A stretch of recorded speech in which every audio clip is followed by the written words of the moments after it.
A man sits in a dim study after midnight with the finished page in front of him. The ink is drying. The sentence that would not come for weeks has finally come, and the room should feel for a moment like something resolved. For a few seconds it does. Here there is a kind of pressure that lifts. Not joy exactly, but something quieter. The sense that the absent thing has arrived and the present thing can rest. And then the hand begins moving again, not toward anything in particular, just moving. The eye drifts from the page to the clock, to the curtain, to the window.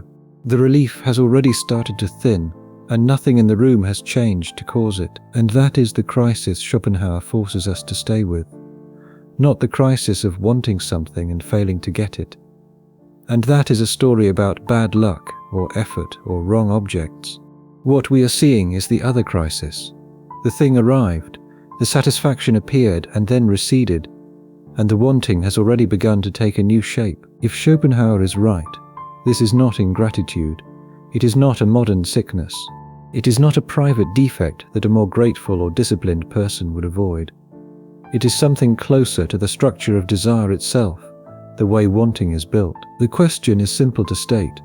If getting what we want does not end wanting, what exactly is desire doing to us?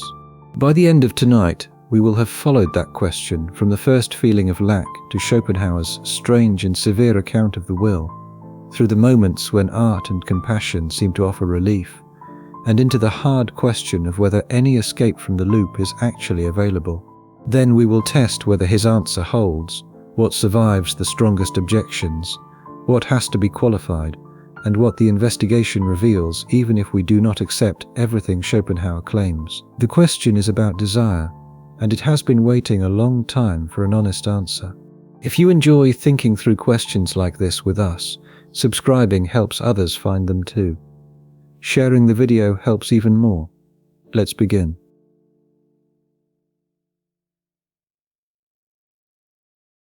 Now let's stay in the room after the wish is granted, because that is where Schopenhauer thinks the argument lives. But we usually tell the story of desire as a story about reaching, about effort and anticipation, and the thing not yet possessed. We spend a lot of time with the wanting, with what it feels like to be without, to be moving toward, to be almost there. The arrival tends to get less attention because we assume that is where the story ends. We want, we reach, we get. The story is over. What comes next belongs to a different story, the story of what we do with what we have. And what Schopenhauer noticed, and kept noticing across a lifetime of observation, is that the arrival is not where the story ends. That is where the next question begins. The thing you reached for arrives, and then something strange happens. The quality of attention that was organized around pursuing it does not dissolve into rest. It lingers, or it shifts, or it quietly reconstitutes around something else. The room that should feel finished does not feel finished. Think of a moment you know well. You have been waiting for something, a letter, a reply, the outcome of something that matters. The wait has occupied a particular texture of your attention, a low-grade urgency that was always somewhere in the room.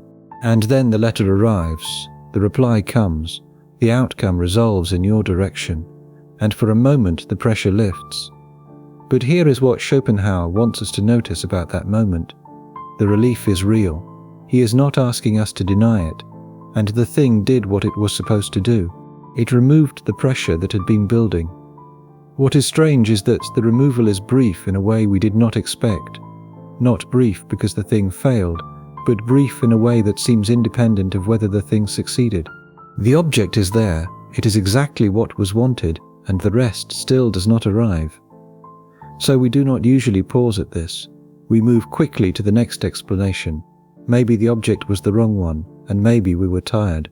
Maybe the relief would have lasted longer if the circumstances had been different, and we keep the trouble small, keep it local, keep it fixable. The answer to why satisfaction did not hold is always somewhere in the particular. This particular wish, this particular object, this particular mood on this particular day. Schopenhauer's sharper claim is that the object succeeded, but rest did not arrive, and that is a different kind of problem entirely.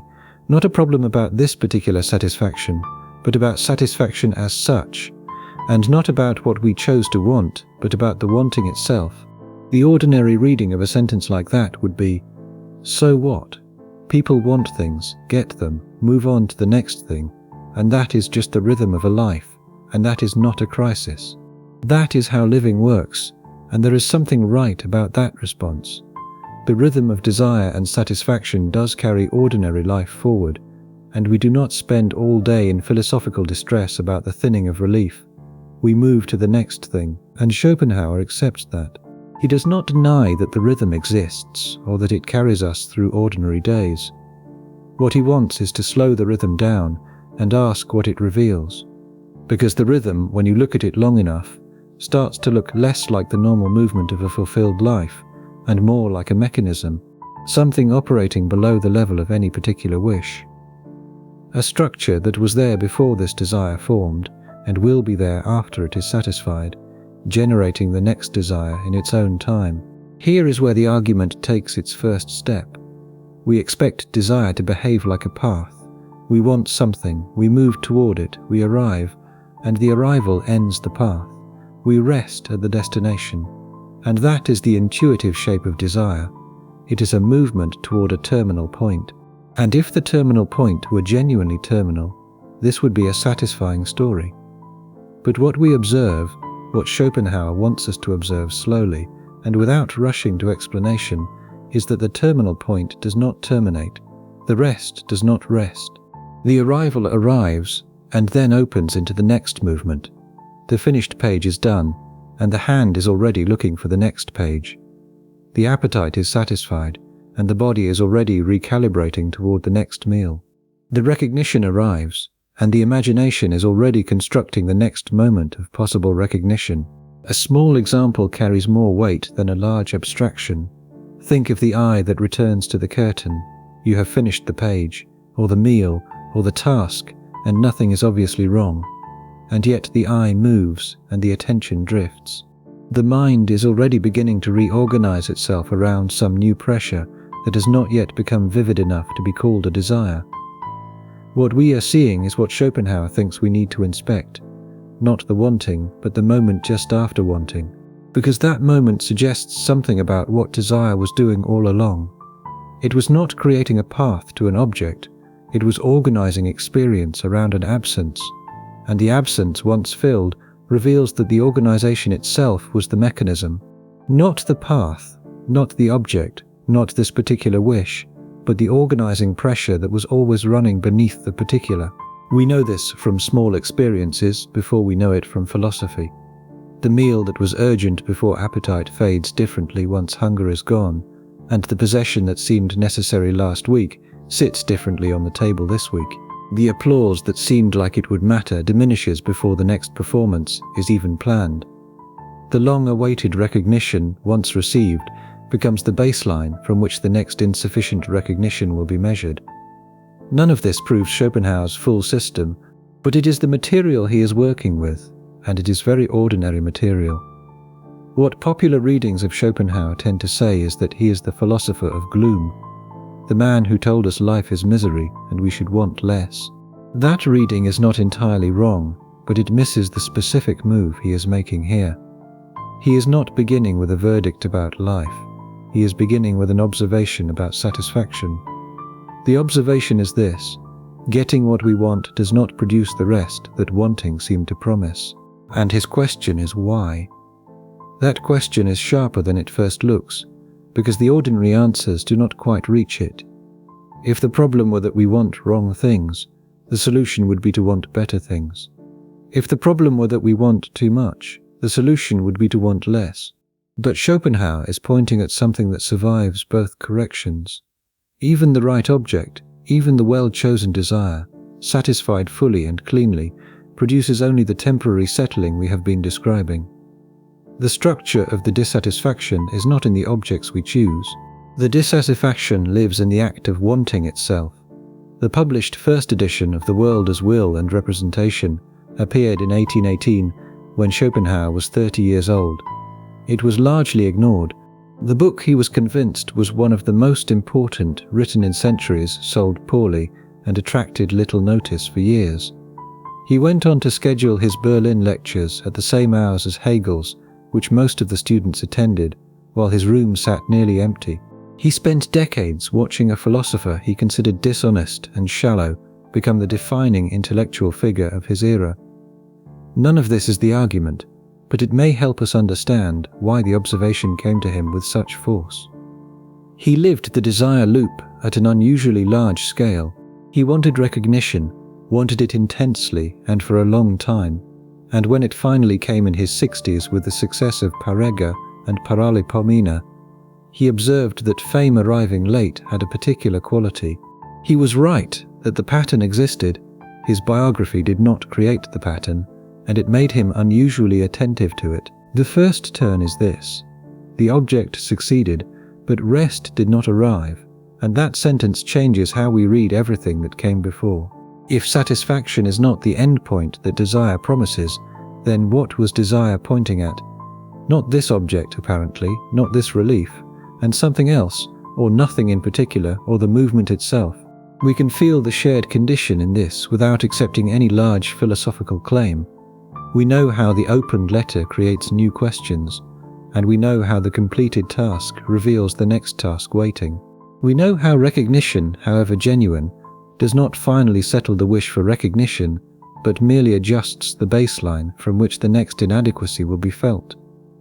What we are seeing is not pessimism. What we are doing is attending to a pattern that is very ordinary and very seldom examined. The investigation that follows begins from this observation and asks where it leads, not what we should do about it, and not how to feel better despite it. What it is, and why, and what that means for the structure of desire itself. Now let's begin before satisfaction, in the pressure that makes satisfaction feel like relief. But hunger is the clearest model because it strips away everything decorative.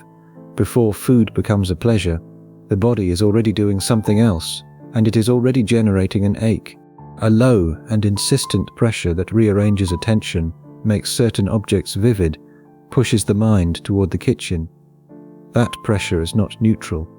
The pressure is uncomfortable in the broad sense. It wants to end. The discomfort of hunger is not dramatic, not usually, but it is there as a constant low signal, organizing attention around what is missing. And then the food arrives, the meal is served, and what we call satisfaction, the immediate pleasure of eating, is partly something positive, yes, but it is also partly the cessation of the ache, the pressure releasing, the discomfort quieting. What feels like the arrival of something good is, in significant part, the departure of something uncomfortable. Now ask, which came first, the ache or the pleasure? And what we are seeing is Schopenhauer's starting point for desire as a whole, within the structure Schopenhauer is tracing. Not just hunger, which we usually treat as physical and so somehow less philosophical, less revelatory about the nature of wanting, but desire in its full range, for status, for recognition, for love, for certainty, for rest, for the finished page, for the answered letter. In every case, he thinks, wanting begins in lack.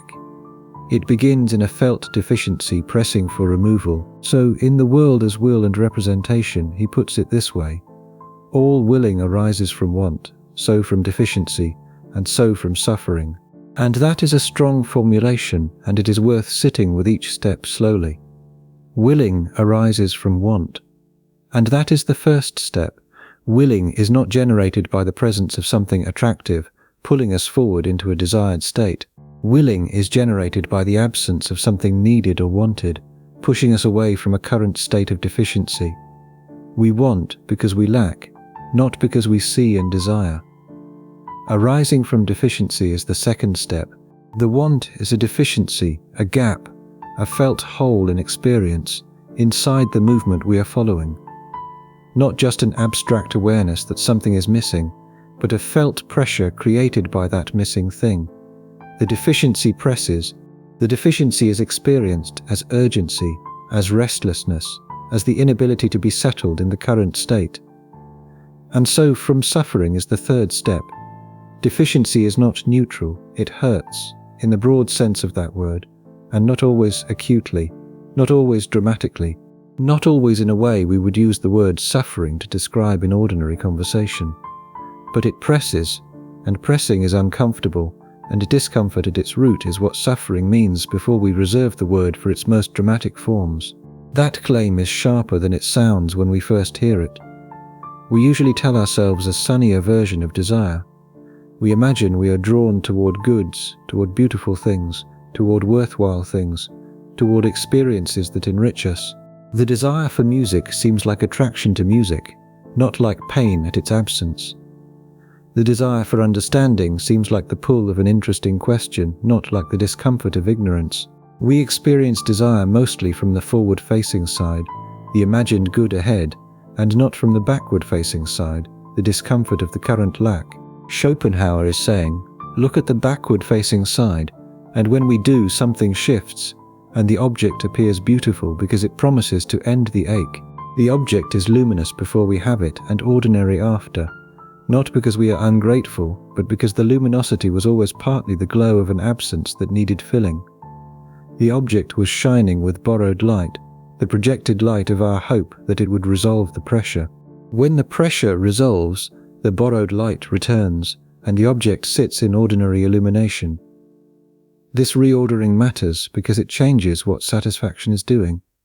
If wanting begins as lack, then satisfaction is the removal of the deficiency, not the addition of a positive fullness. You are not filled with something good, you are briefly relieved of something uncomfortable, and relief, however welcome, has a different relationship to time than fulfillment does, and relief passes when the contrast with the prior discomfort fades. What remains is not the good thing you acquired. What remains is the ordinary baseline, which the will, in time, will find insufficient again. Let's hold on to the word desire for a moment, because it is doing a lot of work. It names a pressure that rearranges attention around the unopened letter. The world narrows around what is missing. We lean toward it, and we measure time by its absence. We imagine future rest as if the object carried it inside itself, and that imagined rest is part of the spell. Before the letter is beautiful, the self is already asking for the end of a deficiency. The beauty is constructed around the promise of relief. Schopenhauer finds in the body the clearest evidence for this, not because bodily desires are the only real ones, but because the body cannot pretend. It does not construct a narrative about what it wants or why. It presses. Hunger, thirst, exhaustion, cold, the discomfort of a held position, all of these are forms of willing that are transparent about their structure. They want only to end. Their object is only relief. And the satisfaction they produce is exactly the duration of that relief, not a moment longer. Now extend that structure outward. The person waiting for recognition, the absence of acknowledgement presses, shapes attention, makes recognition glow in the imagination as the thing that would finally settle the question of whether the work matters. When recognition arrives, it quiets the press. For a moment, then the question reconstitutes. Was the recognition genuine, and was it from the right person? Was it sufficient? And the press returns, only slightly different in character. The person who wanted to be understood, the felt absence of being met, creates its own ache.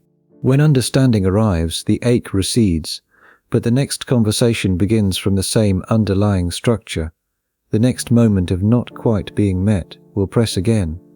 And because the wanting was never only about this particular exchange, it was an expression of a deeper need that this particular understanding could address, but not dissolve. What we are seeing is not a claim about personal failure or misguided values. Schopenhauer is not saying we should want different things or want them differently. He is describing what wanting appears to be doing at its root, and it begins in lack. It feels its object first as promise, as the end of a pressure, and that is why no object can deliver what it promises permanently. Because the promise was always about removal, and removal cannot be permanent when the structure that generated the lack is still operating. Here is the further layer worth naming. We often experience wanting as positive anticipation, the pleasurable imagination of the good thing to come. The planning, the hoping, the looking forward, surely that is not suffering, and surely the richness of anticipation is a real positive experience. Schopenhauer would agree that anticipation can be pleasant, but he would say that the pleasantness of anticipation is itself a complex state. What makes anticipation feel good is the imagined ending of the pressure, the picture of the absent thing arriving, and the relief it will produce. The pleasure is borrowed from the future relief.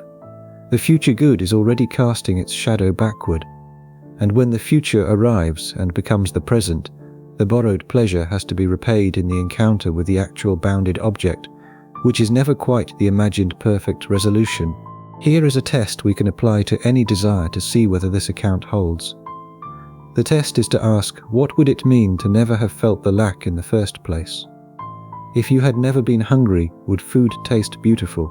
If you had never experienced the absence of recognition, would recognition feel like anything? The question is uncomfortable because it suggests that the pleasure of satisfaction is always relational to a prior pain. We are not experiencing the good of the object, we are experiencing the contrast between the prior discomfort and its removal, and contrast fades as the memory of the prior discomfort fades. Here is why newly acquired things feel most satisfying in the first hours or days after acquisition. The contrast with the previous state of lack is still vivid. As the memory of the lack recedes, the contrast diminishes, and with it the felt quality of the satisfaction. The object has not changed. What has changed is the felt distance from the lack it resolved. Schopenhauer does not arrive at this observation from abstract reflection alone. He finds it confirmed throughout the history of philosophy and literature. The figure in the story who gets everything they wanted and is still not at peace is not a modern invention. It is one of the oldest story shapes in human culture, because it is one of the oldest human experiences.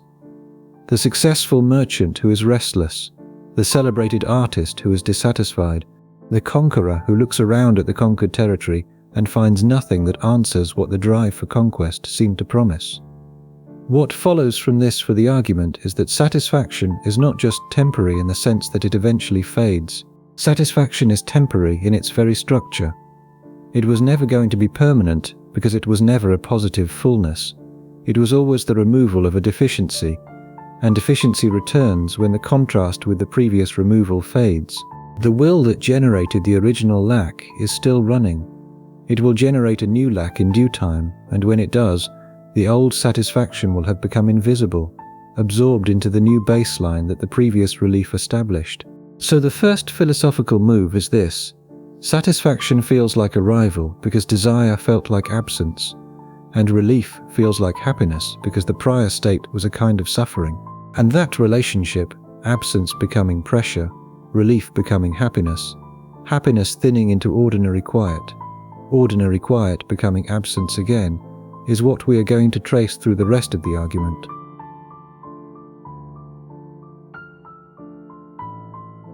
Here is where we stand so far. We have felt the pattern in ordinary experience.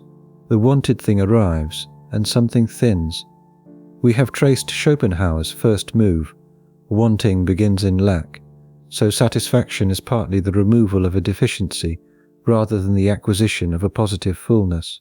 And the question that opens from there is, why can relief not simply settle into peace? Why does the quiet not hold? Now what we are seeing is the argument that has to answer that question, and Schopenhauer's answer requires distinguishing relief from rest very carefully, because the two feel similar in the moment of satisfaction, but turn out to be structurally different. But relief is real. Schopenhauer grants this explicitly, and it matters that he does. The meal does satisfy hunger, and the letter does answer the anxious wait. The recognition does quiet the ache for acknowledgement. We do not have to pretend that satisfaction is fraudulent, or that pleasure is simply pain mistaken for something else. The relief happens, it is felt, and it matters. Schopenhauer is not a nihilist about satisfaction, not someone who says the good feelings are illusions. He says they are real and structurally limited, which is different. But relief is a cessation. Relief is the ending of a pressure, the quieting of a discomfort. And the ending of a pressure is not the same thing as the presence of stillness. The ending of pain returns us to the neutral register, to the state before the pain, not to a positive condition that will sustain itself without fresh effort or fresh input. And the clearest way to feel this is in the simplest version. Before you eat, hunger presses. While you eat, the pressing eases. And when appetite is fully satisfied, you are no longer hungry. What you have is the absence of hunger, not the presence of something new, and the absence of hunger is welcome, obviously. The absence of hunger is experienced as pleasant, as rest, as the relief of a lifted burden, but it does not stay welcome indefinitely. And the reason it does not is not that something went wrong. The reason is that the body returns to neutrality, and from neutrality the next press begins. So this means that the graph of desire and satisfaction does not look the way we instinctively imagine it. We imagine desire as a trough and satisfaction as a peak. We dip into want, we rise into satisfaction, we rest at the top. But what Schopenhauer's account suggests is that the peak of satisfaction is more like a return to level ground. We dip into want, we return to neutral, and we call the return happiness because we remember the dip. The contrast between where we were and where we are now feels like elevation, but it is not elevation, and what we are experiencing is only the absence of the previous depression. And from level ground, the will, which has no final object, which is a process of striving rather than a state of achievement, begins generating the next pressure. Not immediately in every case. There may be a period of genuine quiet between one desire's satisfaction and the next desire's formation. But the mechanism is running. The quiet is not the will at rest, and what the quiet represents is the will between expressions. Here is the turn. In the world as will and representation, Schopenhauer says that no attained object of desire can give lasting satisfaction, but only a fleeting gratification.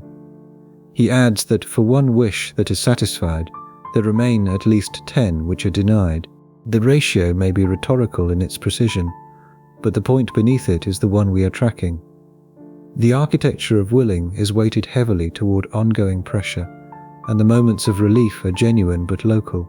They address this particular expression of the will without touching the will itself. Look, he also describes human life as a constant transition from desire to satisfaction, and from satisfaction to a new desire, not a movement from desire through satisfaction to rest, a movement from desire through satisfaction to the next desire. The satisfaction is a way station, and it changes the traveler's immediate experience.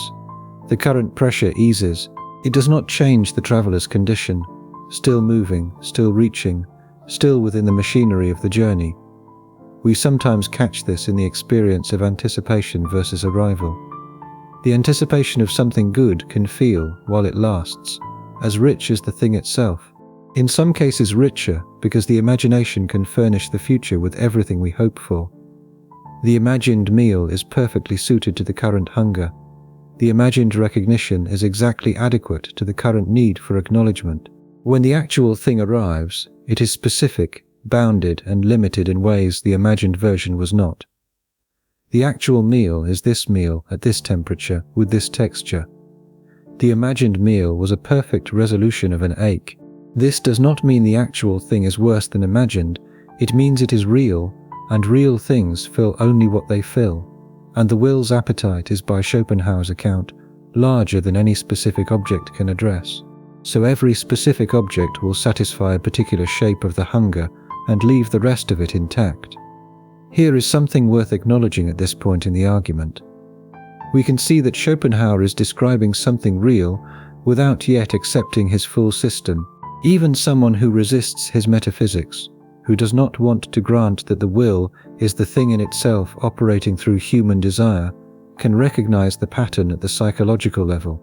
Satisfaction's thin, relief is temporary, and the next desire forms. What we have here are observations, and they do not require large philosophical machinery to make. They only require honest attention to ordinary experience. What Schopenhauer does with these observations is take them further than psychology. He says they are not just facts about human psychology that we might change through better habits or values. They are revelations about the structure of willing as such, and if willing is structured this way at its root, then the thinning of satisfaction is not a problem to be solved. The thinning is the mechanism working as designed. The argument that opens from here is harder. If relief cannot become rest, if the structure of willing keeps generating new pressure, then what is the will actually doing? What is it chasing, if it is not finally chasing the objects it recruits for each particular desire? And what does it mean for suffering if willing never finally arrives?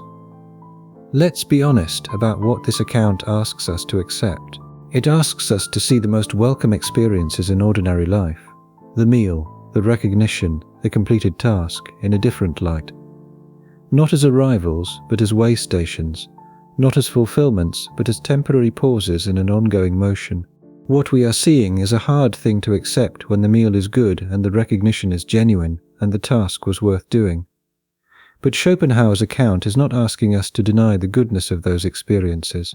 The account asks us to distinguish between what they genuinely provide and what the structure of desire seemed to promise they would provide. What they genuinely provide is real. The meal genuinely satisfies hunger. The recognition genuinely quiets the ache for acknowledgement, as the argument begins to show in the pattern we have been naming. The completed task genuinely resolves the pressure of the incomplete one. What we have here are not illusions. What is not provided is rest, once the desire loop is in view, when the scene is held long enough. What is not provided is the condition in which the will no longer presses, no longer generates new lacks, no longer organizes experience around the next absence. And because we expected relief to become rest, the thinning of relief feels like a disappointment, a failure, something that went wrong. Schopenhauer is saying nothing went wrong. Relief did what relief does. The disappointment comes from the expectation, not from the relief itself. This reorientation changes the relationship to satisfaction without requiring us to value it less. We can appreciate the meal fully without expecting the fullness to last. We can receive the recognition genuinely without expecting it to finally settle the question of whether the work matters. We can complete the task with satisfaction without expecting the satisfaction to be the end of the motion. Whether this reorientation makes life easier or harder to bear is a question Schopenhauer leaves open. He is offering an accurate description, not a prescription. What we do with accurate description is our own matter. The distinction between relief and rest prepares us for a harder observation. We have been discussing relief as it appears after an active desire is satisfied. But there is another condition we need to examine, the condition that appears when no active desire is pressing at all. We are not yet ready to answer those questions fully, but the argument has established what it needed to establish. Relief and rest are different conditions, and the thinning of satisfaction is not accidental or correctable but structural. We are now ready to look at what appears when desire is not actively pressing toward an object. That condition turns out to be revealing in a way Schopenhauer did not expect the optimist to welcome. Now let's sit in the room where nothing is wrong. Picture an afternoon after a long project has ended, every obligation is complete, and nothing is pressing. The mail has been answered, the tasks are done, the goal that organized the last several months has been reached. Here, there is no urgency. Here, there is nothing required for the next several hours. But what arrives first, for the question we are tracing tonight, against the pressure of the will? And for many of us, what arrives is not the peace we expected. What arrives is a low restlessness, a difficulty knowing where to put attention, and a sense that something is not quite right, even though nothing is wrong. A need to check something, move somewhere, find something to do, not because there is anything that needs doing, but because the absence of pressure has become its own kind of uncomfortable. So what we are seeing is the state Schopenhauer calls boredom, and he gives it a role in his system that most philosophers would not. He does not treat it as a trivial mood, a deficit of entertainment, or a personality failing in people who have not learnt to be content. He treats it as philosophically significant testimony. Because boredom appears precisely when the will has no vivid object pressing on it, when no desire is currently demanding satisfaction, when no lack is currently creating urgency, the will does not rest. It becomes aimlessly restless. Here is the turn. The popular reading of boredom is that it means there is nothing interesting around, that we need stimulation, activity, purpose, and that the absence of these produces boredom, and Schopenhauer would agree that stimulation, activity and purpose do relieve boredom. And that is precisely the point. They relieve it the way an object relieves desire, by giving the will something to press toward, something to organize experience around. The boredom disappears not because we have reached rest, but because we have found the next thing to want. The will has been given a vehicle. So boredom, for Schopenhauer, is not an absence of wanting. Boredom is wanting without an object vivid enough to give it shape. It is the will exposed, briefly and uncomfortably, when the usual disguise of pursuit has been removed. The wanting is still there, the pressing is still there, but there is nothing currently available for the pressing to organize itself around. And without an organizing object, the pressure turns inward, becoming the restlessness and discomfort we recognize as boredom. Schopenhauer's famous formulation is that life swings like a pendulum between suffering and boredom. The image is carefully chosen. When lack is pressing, we suffer. The ache of the unfulfilled desire is real, uncomfortable, motivating. When lack is relieved, we do not arrive at rest. We arrive at a temporary quiet that quickly becomes boredom unless a new desire fills the gap. And so the motion continues. Suffering presses, desire pursues, relief quiets, boredom arrives, new desire forms, and the pendulum swings again. What we are seeing is not a mood theory. This is a structural claim. Schopenhauer is saying that the mechanism we observed in the room after the finished page, the strangeness after completion, the relief that thins, is not a psychological accident. The pattern is built into the relationship between willing and its objects. The will is a process, not a state that can be achieved and held, and so the ordinary human life spent pursuing objects consists almost entirely of movement. The moments of relief are real but brief. The boredom that follows real satisfaction is evidence that the will was never about the object. What boredom reveals is this: the will generates discomfort even in the absence of specific lacks. When no specific desire is pressing, when the particular urgencies have been temporarily resolved, something still presses. The restlessness is not about anything in particular. Here, there is no missing object that would resolve it. What presses is the will itself, felt directly, without the usual mediating vehicle of a particular desire. And that is philosophically significant. We might have thought that the problem of satisfaction was about particular desires, that if we could somehow satisfy all our desires at once, or satisfy the most important ones completely, the will would finally quiet. Boredom shows that satisfying desires is not enough. Even when the current desires are resolved, even when nothing obvious is missing, the will continues to generate discomfort. It generates it now from the inside, from its own tendency toward pressing, rather than from any external lack. What does boredom feel like exactly, if we attend to it carefully? Boredom is not simply emptiness. An empty afternoon could be peaceful, and boredom is an emptiness that presses. Something is owed and not arriving, and something should be happening that is not happening. Here, there is a faint urgency without an object, a readiness for a demand that has not presented itself. That structure, urgency without an object, is revealing. It shows that the will is not merely reactive to external pressures, and it generates its own pressure from within. Think about what it would mean to accept Schopenhauer's account of boredom honestly. Imagine every urgent errand is complete and nothing is demanded for the next several hours. What arrives is not peace, but something closer to aimlessness, a low agitation that begins looking for a vehicle. We check the phone, we walk to the window, we think about what we might eat even when not hungry, and we cast around for something to want. Because wanting is what the will does, and without an object the wanting turns in on itself. We know this from the experience before we know it from philosophy. The project that organizes your life for a year ends, and the strange few weeks afterward before the next organizing pressure forms. The success that feels less like a rival than like a pause in which you wait for something to matter again. The vacation that was supposed to be rest and became, after the first day or two of genuine relaxation, a restlessness in a different setting. The long weekend that started well and by Sunday afternoon had become oddly tiring. What we have here are not failures of character or insufficient gratitude. They are the mechanism operating normally. The will generates discomfort when deprived of objects, just as hunger generates discomfort when deprived of food. The analogy is not accidental for Schopenhauer.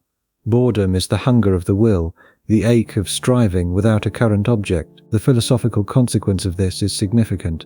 We might have hoped that the problem of relief thinning could be solved by satisfaction, that if only we could fully satisfy our desires, the will would finally quiet. But boredom shows that the problem is not in any particular set of desires. The will does not quiet when its objects are removed, and it generates new discomfort from the removal itself. Here is a further dimension to boredom that Schopenhauer gives attention, and it matters for the argument. Boredom is not only a problem of empty time, it appears even in full time. Even when someone is busy, surrounded by stimulation, with every hour accounted for, a particular quality of meaninglessness can descend. The motion continues, but the motion has lost its felt significance. The desires are being satisfied, but the satisfaction has become mechanical. The meals are eaten, the tasks completed, the social obligations met, and somewhere behind all of it, the will turns in on itself anyway. This form of boredom is harder to diagnose because it does not look like boredom from outside. The person is not idle, they are not lacking stimulation. What they are lacking is the sense that the motion means anything beyond itself, that the satisfaction of these particular desires is answering anything deeper than the particular desires. They are on the treadmill, and the treadmill is moving at full speed, and they can feel the motion, and they have begun to notice that the motion is not going anywhere. Schopenhauer sees this as evidence for the same structural point that ordinary boredom demonstrates. Whether the will has no current object or has objects that it is mechanically satisfying without any sense of arrival, the result is the same inner restlessness. The will is not satisfied by its own operation. It needs to press towards something it does not yet have.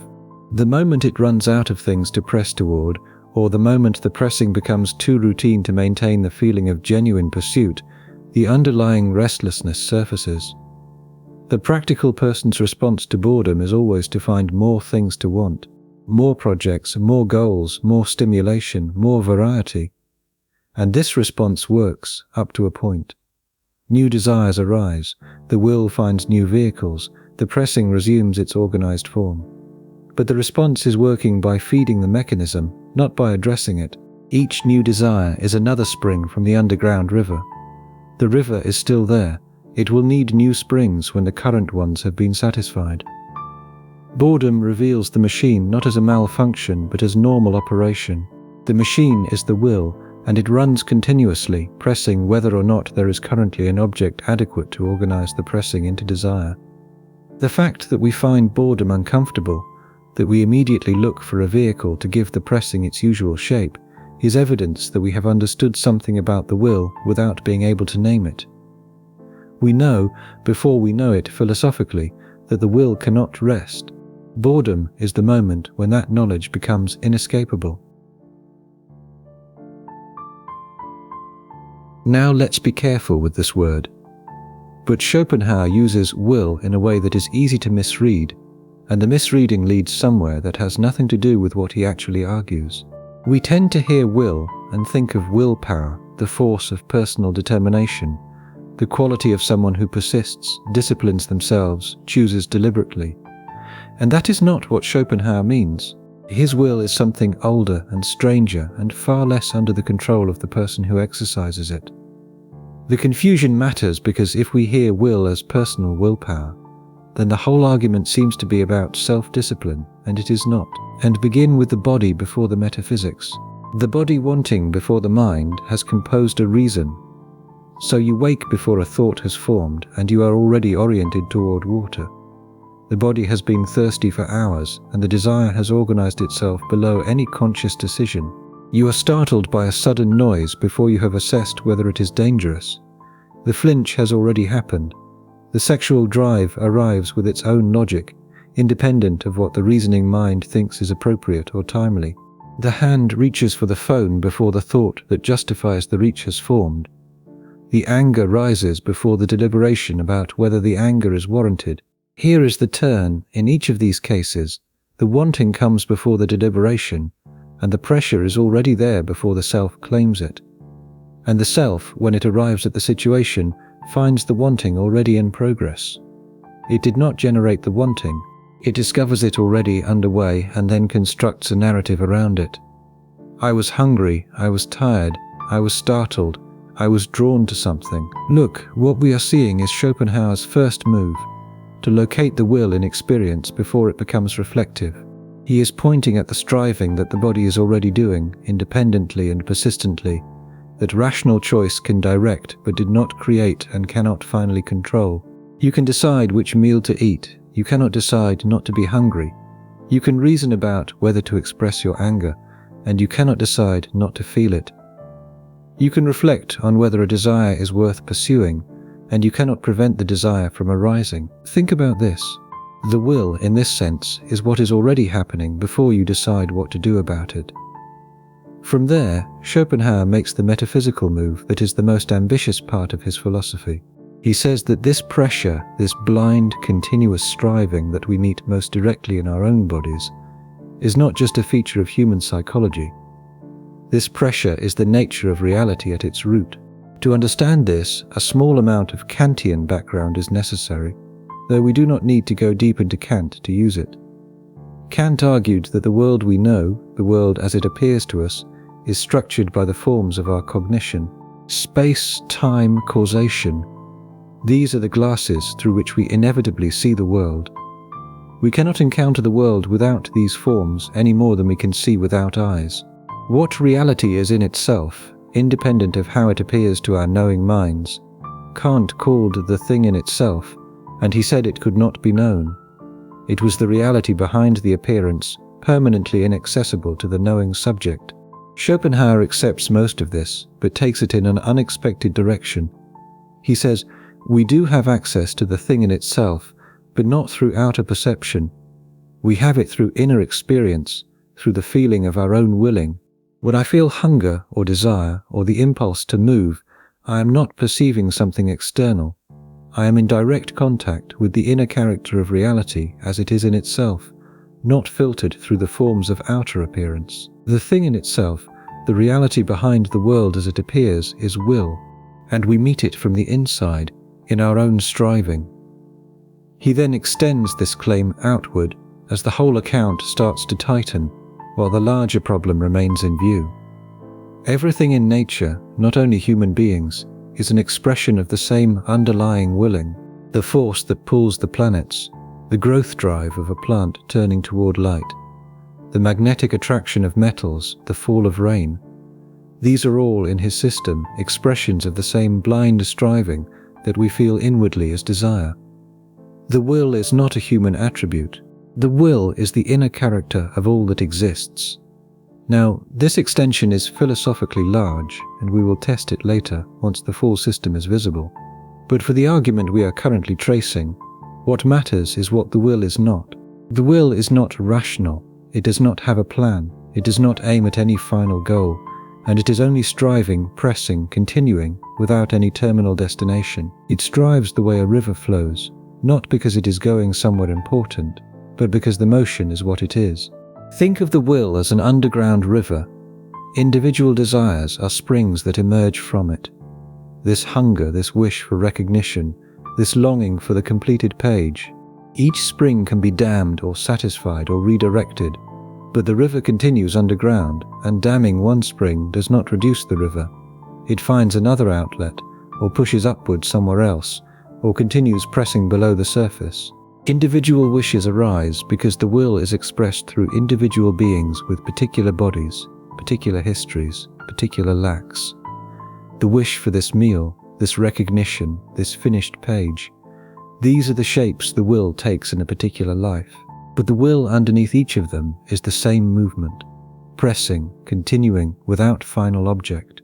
When a desire is satisfied, the will does not rest. The will is still there, as blind and as continuous as before. The next desire is already forming because the will has not been addressed, and only its local expression has been temporarily resolved. What we are seeing is where the argument becomes genuinely hard to sit with.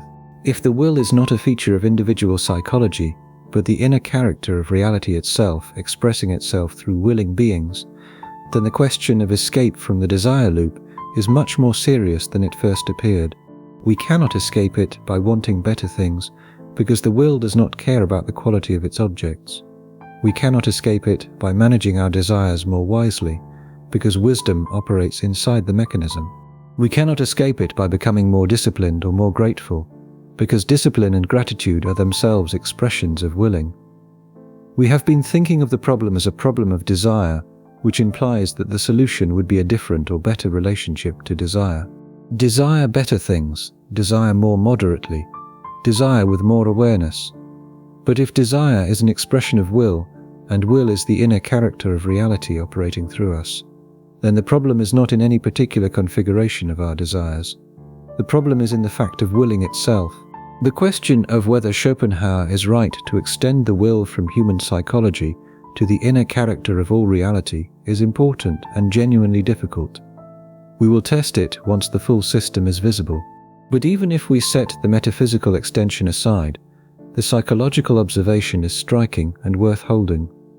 At the level of human psychology, without any metaphysical claims about granite or the electromagnetic field, Schopenhauer is pointing at something that is difficult to deny. The willing comes before the deliberation. The pressing begins before the reasoning about the pressing. We construct explanations for desires that were already underway before we started explaining, within the structure Schopenhauer is tracing. We experience the will as something that happens to us as much as something we do. The self does not generate desire from a position of neutral agency. It discovers desire already in motion. This means that efforts to manage desire by managing the self are always somewhat beside the point. We can redirect the will, channel it, give it better vehicles, cultivate conditions that make certain desires less pressing and others more so. All of this is real and worth doing, but the willing itself, the pressing that is always already underway, is not something the deliberating self can decide to end. Here, there is a thought experiment worth sitting with here. Imagine a life in which every specific desire you currently have is satisfied, completely and permanently. The hunger for food, satisfied, permanently. The desire for recognition, satisfied, permanently. The wish for a particular relationship or situation or achievement, satisfied, permanently. Now imagine what would follow. The immediate answer is, nothing more to want, and so peace. Schopenhauer's answer is different. The will would generate new desires to fill the space, because the will is the pressing itself, not any particular configuration of pressings. The spring would find a new direction, the river would not stop. Whether that thought experiment is compelling depends on whether you think the will, in Schopenhauer's sense, is real. But the thought experiment has a smaller version that does not require the full metaphysics. Every time we satisfy a desire, we do not arrive at rest. We arrive at the next configuration of wanting. The experience of that happening repeatedly over the course of a life is the evidence Schopenhauer works from. He then offers the will as the explanation for why it happens. Whether the explanation is right is a further question. The phenomenon it is trying to explain is very ordinary. We often invent explanations after the pressure has already begun. We construct narratives about why we want what we want, why we went for the phone, why we felt the anger, why we turned toward food when not quite hungry. But the narrative is post hoc. The willing came first, and the willing, by Schopenhauer's account, is not something we chose. Willing is what we are, pressing through us toward objects that can never finally satisfy it. So here is where we stand. We have moved from the ordinary restlessness after satisfaction, through the mechanism of lack and relief, through the revelation of the will in boredom, and into the metaphysical claim that individual desires are expressions of a deeper, blind striving that has no final object. And the question that remains is what follows from that for suffering. If willing is like this, if the will is endless and its objects are always only local, then what is the ordinary experience of pain, frustration, and dissatisfaction actually about? Now, what we are seeing is the point where Schopenhauer's pessimism becomes an argument rather than a mood. But let's not psychologize him too quickly. Here, there is a well-worn habit of explaining Schopenhauer's dark assessment of life by pointing to his biography, the father who died early, possibly by suicide, when Schopenhauer was 17. The difficult relationship with his mother Johanna, who was herself a successful novelist, who kept a celebrated salon in Weimar, and who found her son's brooding company increasingly difficult. The failed Berlin lectures he scheduled at the same hours as Hegel's, convinced his own work would pull the students away. It did not. He lectured to a near-empty room while Hegel's filled. He spent decades watching a philosopher he considered dishonest and shallow become the defining intellectual figure of an era. And all of that is real. The solitude of the Frankfurt years is real, and the wounded pride is real.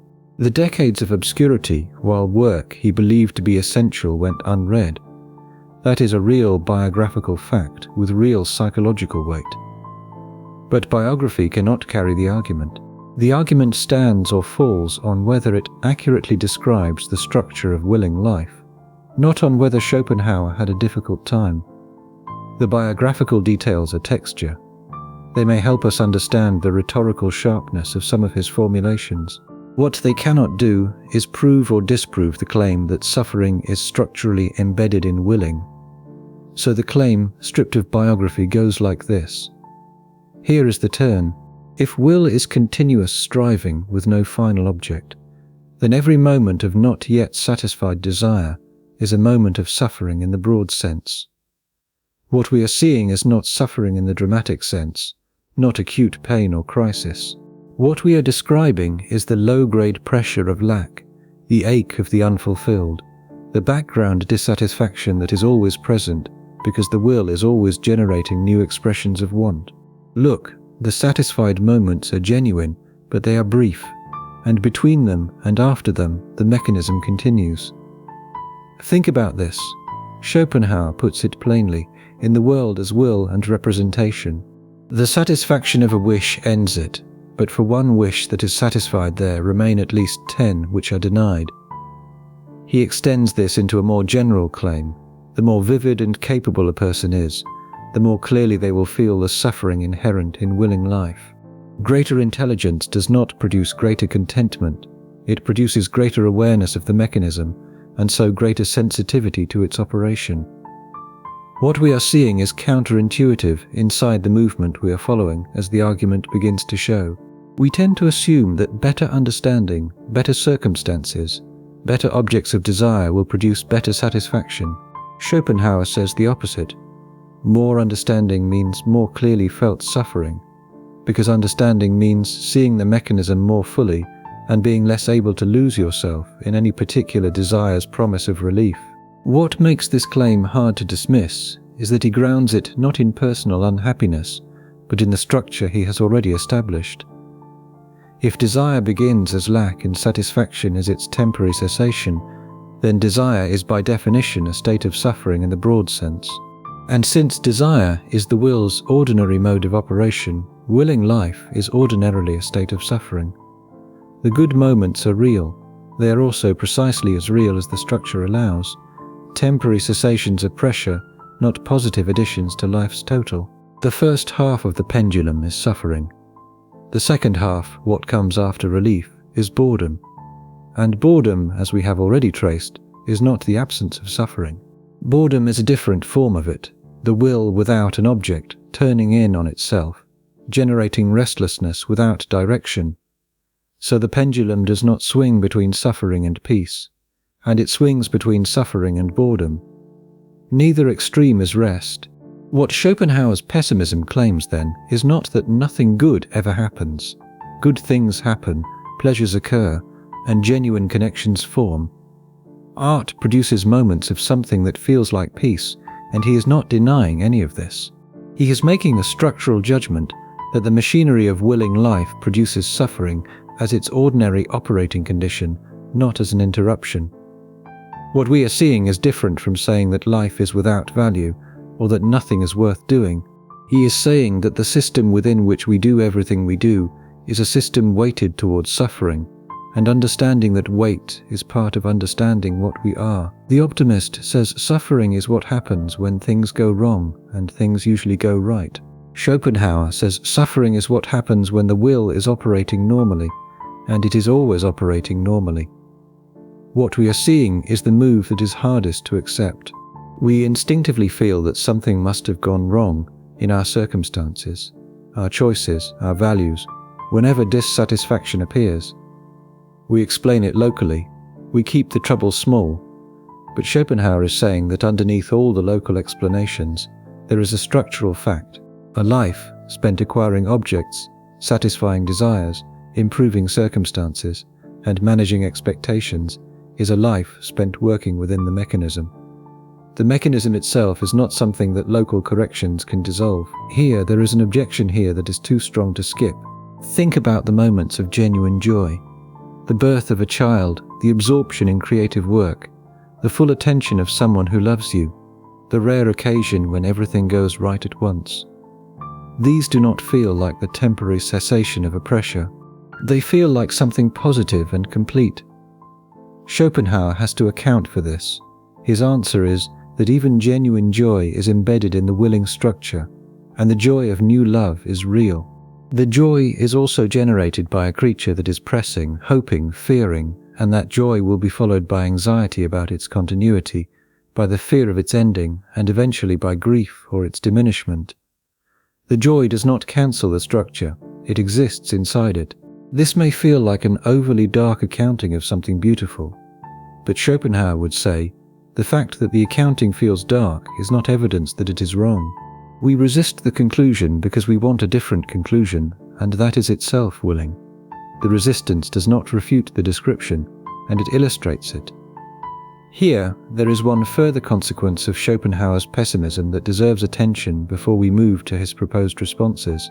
If suffering is structural, and if the will is not individual but the same blind striving, expressing itself through all living beings, then suffering is not only my problem.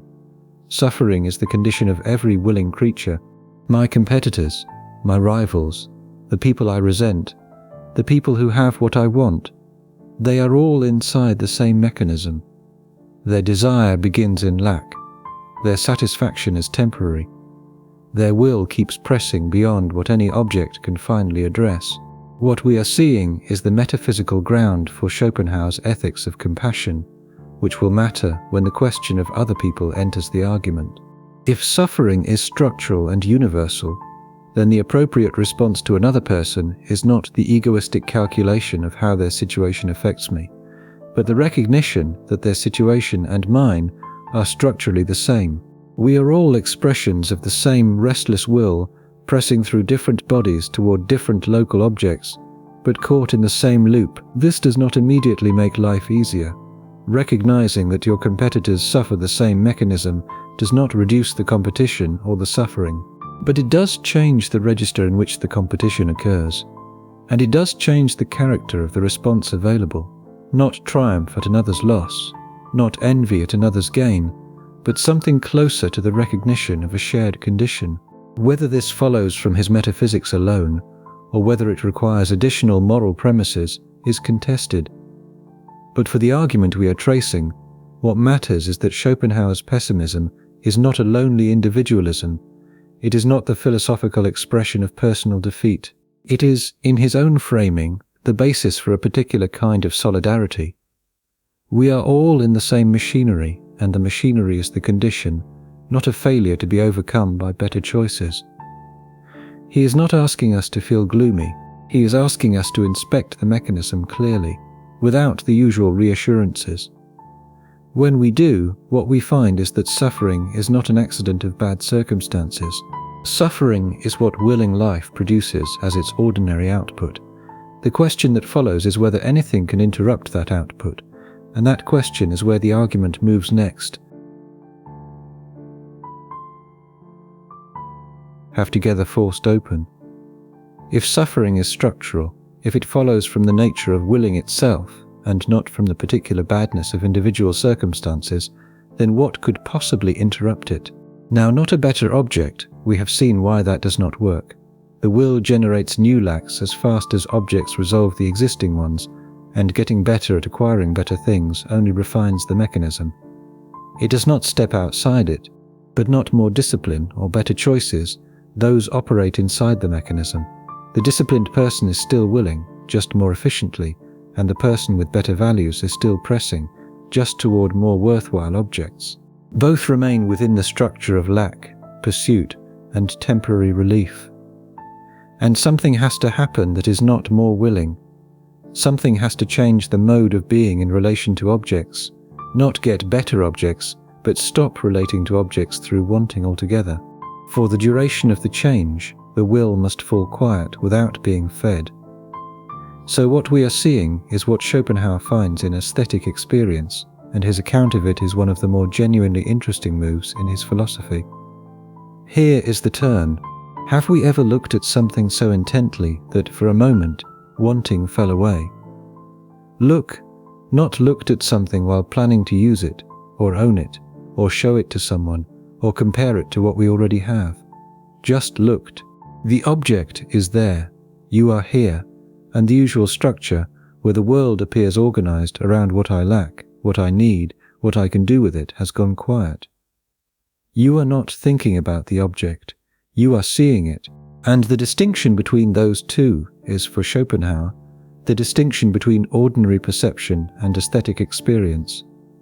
The candle flame, the tree in the wind, a piece of music that is not yet part of the life where it will be used, a painting that you have stood in front of long enough that you have stopped thinking about what it means or costs or resembles. These moments are available in ordinary experience. They are not mystical, and they do not require a particular temperament or training. They require only attention sustained long enough for the will's usual claims on perception to recede. Schopenhauer says that in moments like this, something has changed about the relationship between the subject and the object. In The World as Will and Representation, he writes that knowledge breaks free from the service of the will. Normally, everything we perceive is perceived as a potential for willing, useful, dangerous, desirable, to be avoided. The world comes to us pre-organized as the field of willing. We do not perceive objects and then decide how to relate to them. We perceive them already organized by our relation to them, already appearing in the light of what they can do for or against us. In aesthetic contemplation, that pre-organization briefly lifts. The object is no longer approached as useful, possessible, or for me. The object is seen as itself, in its own character, without the will's recruitment of it for any purpose. And in that moment, the subject has briefly become what Schopenhauer calls a pure subject of cognition, a knowing without wanting, a seeing that is no longer organized around the self's lacks and aims. The relief this produces is not the relief of a wish satisfied, something categorically different, not the cessation of a pressure, but the temporary absence of the pressure-generating mechanism. The will falls quiet, not because it has been fed, but because attention has been lifted out of the register where willing operates. Here is why aesthetic experience can feel more restful than rest. The relief is not the cessation of a particular urgency, it is the quieting of urgency as such for the duration of the absorbed attention. What we are seeing is also why aesthetic experience has a different quality from ordinary pleasure. When you satisfy a desire, you feel the tension release, but you are still the willing creature you were. One tension has ended.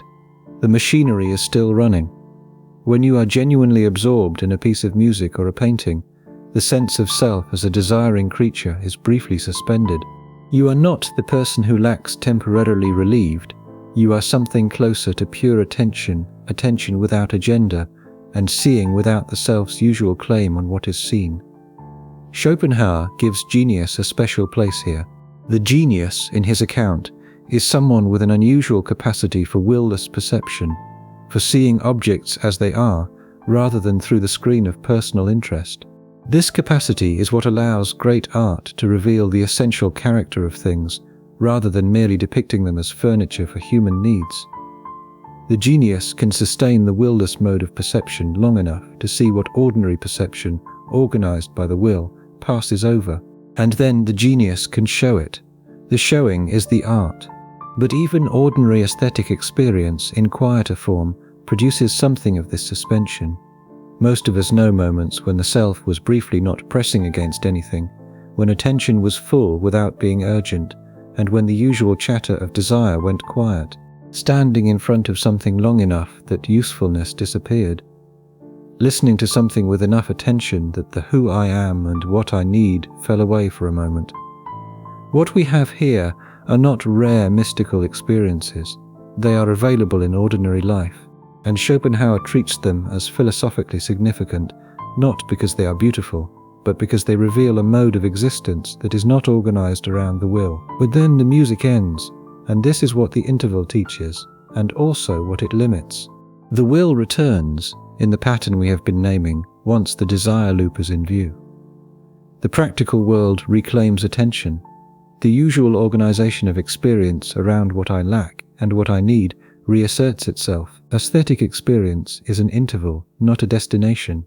It demonstrates that the will's dominance over experience is not absolute, that there is a mode of knowing that is not recruited into willing, but it does not address the will. It suspends it locally, temporarily, in a condition that cannot be maintained indefinitely by any ordinary means. For the argument we are tracing, this matters in two ways. First, it shows that suffering is not the only mode of willing life. Here, there are interruptions available that are not simply better satisfactions, and they are different in kind, reaching outside the lack relief structure altogether. Second, it shows the limit of those interruptions. They do not address the will, they temporarily suspend the will in a particular mode of attention, and when the attention shifts, the will continues. Here is something worth adding about what aesthetic experience reveals. Beyond the temporary suspension of willing, it reveals the will's ordinary hold on perception. We do not usually notice how thoroughly the will organizes what we see. We perceive objects as tools, as threats, as possessions, as irrelevant, as valuable, as desired, or to be avoided. The entire world comes to us pre-sorted by the will's ongoing project. Most of the time, this is so ordinary that it is invisible. When the will briefly suspends an aesthetic attention, the organization falls away when the scene is held long enough. And in its falling away, we can feel, retrospectively, how comprehensive it was. The same tree that was previously perceived as shade, as firewood, as property, as obstacle, or as background, is suddenly just the tree, its particular form, the way the branches reach, the relationship between the movement and the stillness. None of these features were hidden before. The will was not allowing them to be the object of attention. Everything was being perceived as a potential for willing, and the tree's own character was not a potential for willing. The moment the will quiets, the world shows itself differently. Not more accurately in any straightforward sense, but differently. The features that were screened out by the will's agenda become visible, and the experience of their visibility after the long habitual screening has a quality of relief that is distinct from any desire satisfied. This is not relief from a pressure, it is relief from a mode of being, from the constant recruitment of perception into the will's service. Here is why Schopenhauer thinks great art is more than entertainment. It does not merely distract, it temporarily frees the viewer from the will's dominance over perception, and in doing so, shows them what things look like when seen for their own character rather than for their willable properties. What we are seeing is not a practical benefit.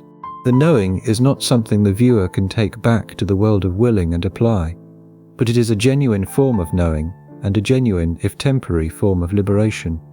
The question that aesthetic experience opens is whether anything can address the will more directly, whether there is a mode of existence that is not organized around willing at all, not just temporarily suspended from it.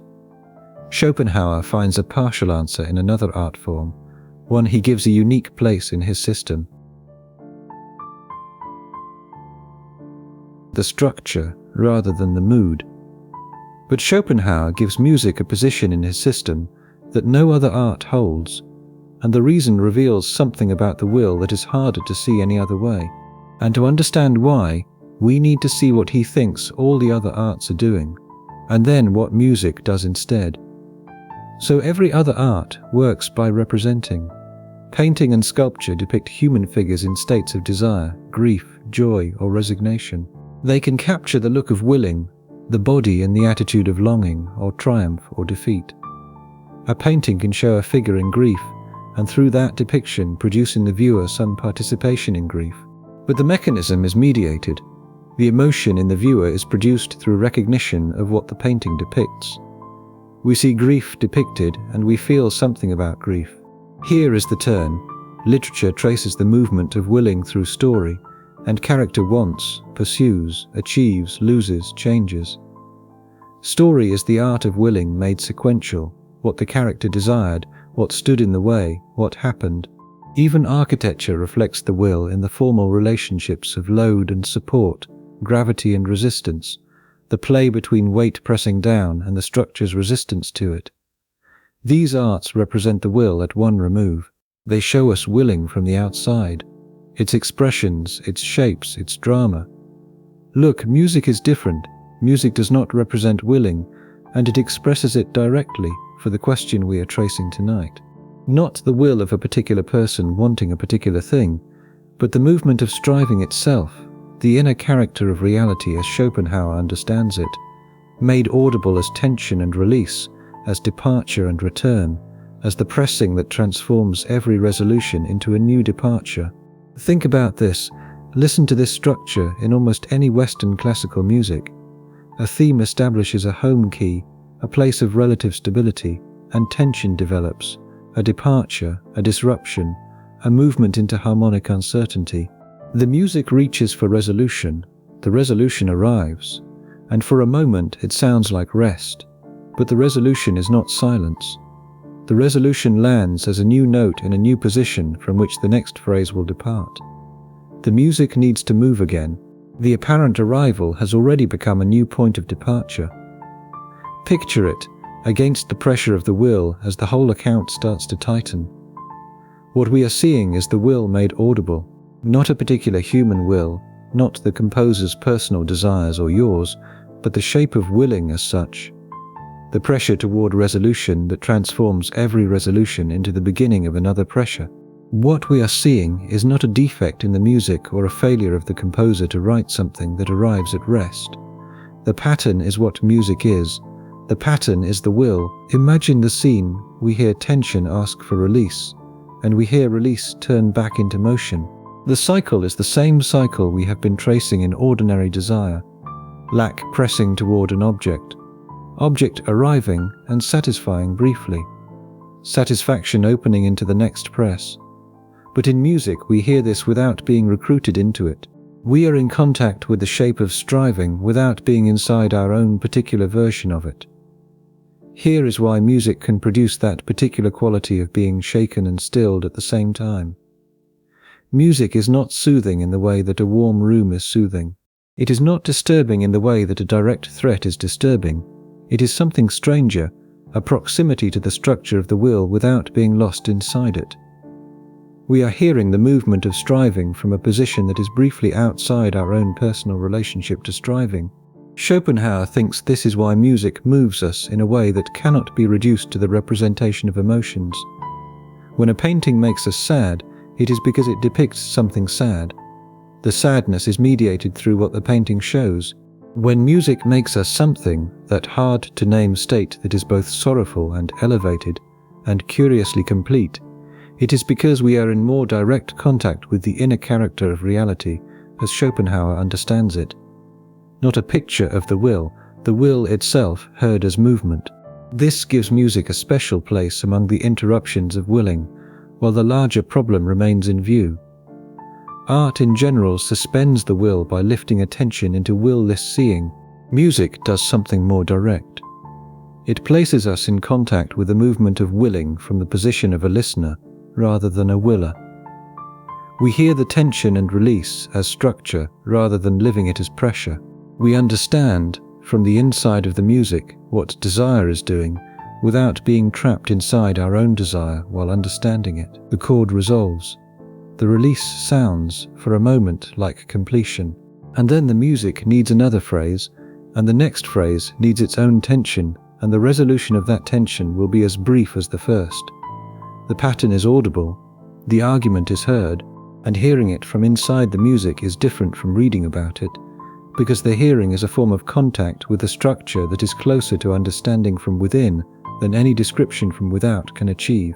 Here is a reason why Schopenhauer's account of music has attracted more sustained philosophical attention than almost any other aspect of his aesthetics. Not just because the claim is interesting, the claim is felt, by anyone who listens carefully to music with his description in mind, to be in contact with something true. The movement of music does feel like the movement of willing made audible. The tension does press toward resolution in a way that resonates with the pressing of desire. The resolution does provide something that feels like relief, and then almost immediately generates the pull toward the next movement.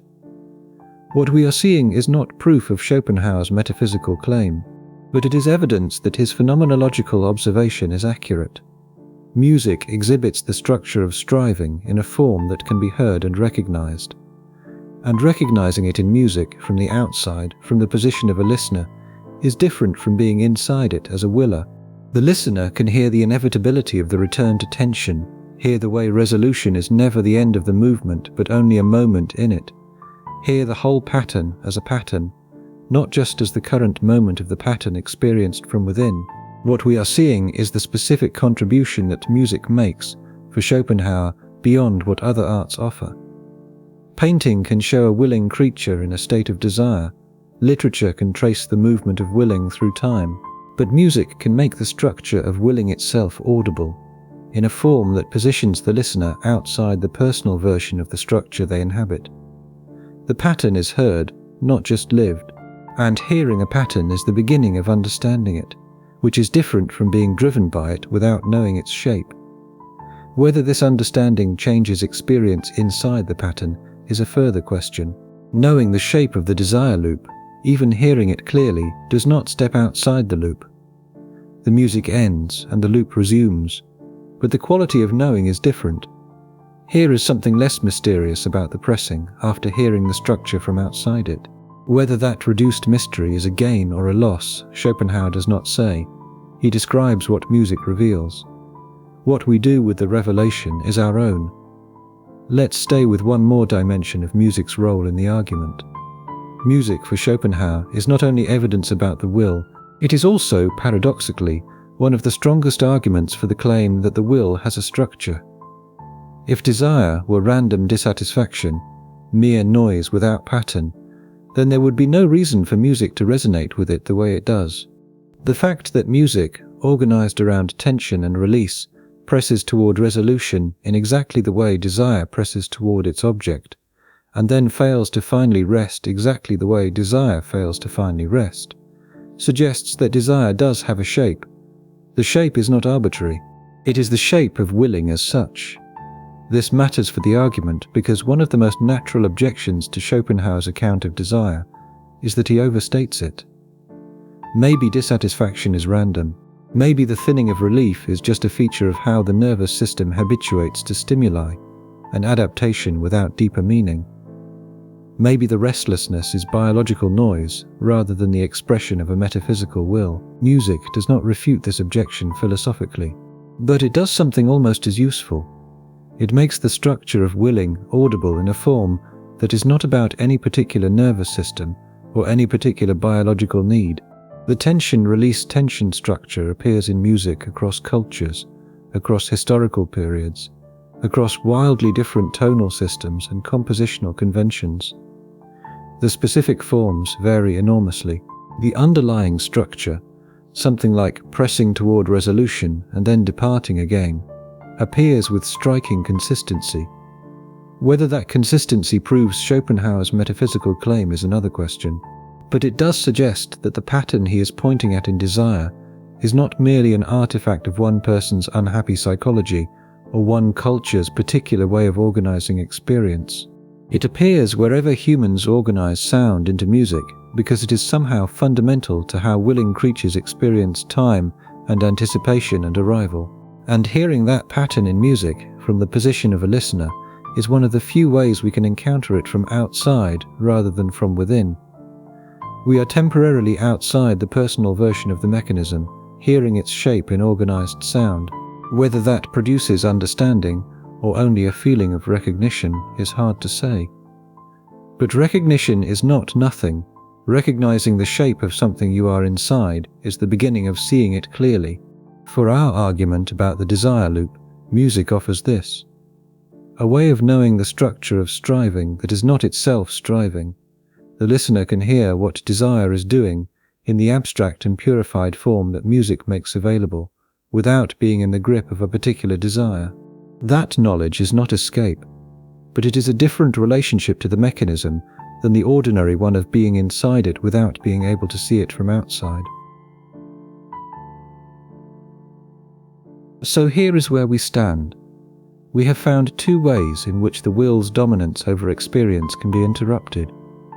Aesthetic experience, and particularly music, suspends the will by lifting attention into a mode of knowing that is not organized around personal lack. The question that remains is whether interruption can become something more, whether the will can be weakened not just during moments of aesthetic attention, but in its fundamental relationship to other willing beings. Now, that question moves us from aesthetics to ethics, and Schopenhauer's ethics, which centers on compassion, is a consequence of his system that requires careful attention. The bleakness of the metaphysics and the psychological system might seem to leave no room for genuine ethical engagement. A blind, aimless will pressing through all living beings toward no final end. Where does morality fit in that picture? But it fits, for Schopenhauer, precisely in the recognition that the same blind will presses through every living being, not only through me. And let's turn from the solitary room to another person's pain. Imagine hearing a sound in another room before you know who is there, whether they deserve help, or what helping will cost. The sound is clear, someone is in pain. Before calculation, before any assessment of obligation or benefit, something responds. Not reasoned, not I should help because of duty or consequence or what kind of person I want to be. Something more immediate. The pain is there, and it presses in a way that is hard to explain as purely information about someone else's problem. So Schopenhauer thinks this immediacy matters philosophically. He calls compassion, on the basis of morality, the only genuine basis of morality, not the only way humans behave morally, but the only ground that is genuinely non-egoistic. Duty can be rationalized to serve the self. Sympathy can be performed, but genuine compassion, the immediate participation in another's suffering, responds before the self has had time to calculate its interests. And what is this immediate participation? Immediate participation is, for Schopenhauer, something close to the dissolution of the ordinary principle that divides your suffering from mine. Normally, the will is expressed through individual beings who are separated from each other by their particular bodies, histories, and perspectives. My hunger is mine, your grief is yours. The boundary between us is, from inside ordinary experience, absolute, and I can know your pain intellectually. I can construct a theory about why it matters, but it remains in the ordinary egoistic register, external information about a state of affairs that is not quite real to me. Here is the turn. In the moment of genuine compassion, that boundary becomes porous. The other person's suffering is not merely information about a state of affairs outside me. It arrives as something that immediately matters, before I have constructed a theory about why it should, before I have calculated my response. In that moment, the distinction between my willing and theirs has to some degree collapsed. Their suffering is not more removed than my own from whatever responds to it. Look, Schopenhauer calls the ordinary principle that separates beings the principium individuationis, the principle of individuation. The world presents itself to us as a world of separate, distinct beings, separate bodies in separate locations, with separate interests and separate fates. This principle is not false as description. We are indeed separate, but it may not be the deepest account of what we are. The will that presses through me, generating my desires and my fears, is the same will that presses through every other living being, generating their desires and their fears. The individuation is a feature of how the will appears in the world, not of what the will is at its root. Compassion is the experience, however brief and partial, of seeing through the principle of individuation.